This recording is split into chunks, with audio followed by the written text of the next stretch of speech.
Okay, here we are. King Kong, The Last Stand by Mego Model Kits, 1976.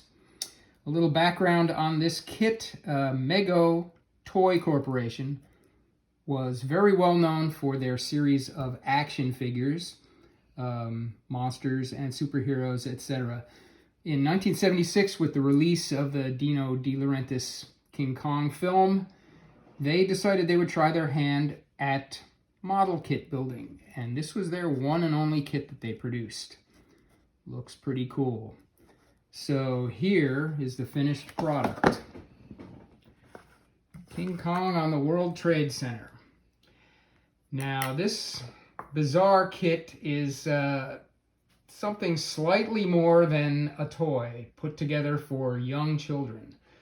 But because of the fact that it was Mego's only kit, it had a limited release, it wasn't very popular, and of course we all know the World Trade Centers do not exist anymore.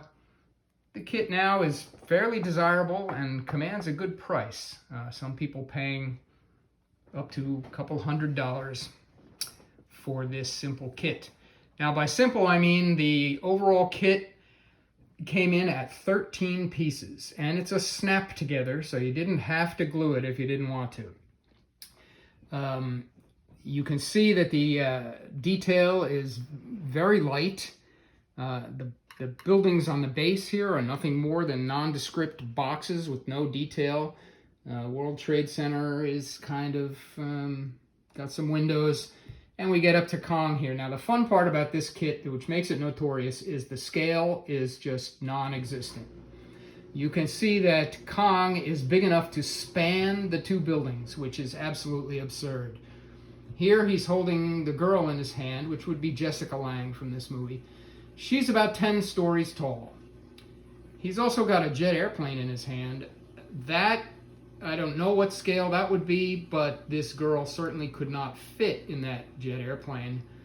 So overall, the entire thing is kind of a joke, but I don't think they were going for realism as much as just capitalizing on the popularity of the movie.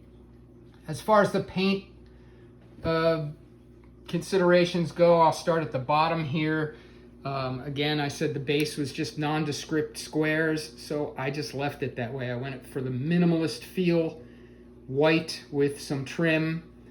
Worked my way up on the towers. I did this with a wash of winter blue, some silver, and some light gray with darker gray trim. Kong himself, just solid flat black with gray highlights and some work on his face. And I'm a little proud of the girl, although the detail does not show up on the phone, but if you could see, she does have blue eyes and red lips. So yeah, it's kind of there. Anyway, a simple kit. Its rareness and desirability give it a good place on my collection. This is my build-up number 209, and I'm happy to say I do have another one of these boxes still sealed for collectability purposes, but overall, there it is. Mego's one and only model kit, King Kong, The Last Stand.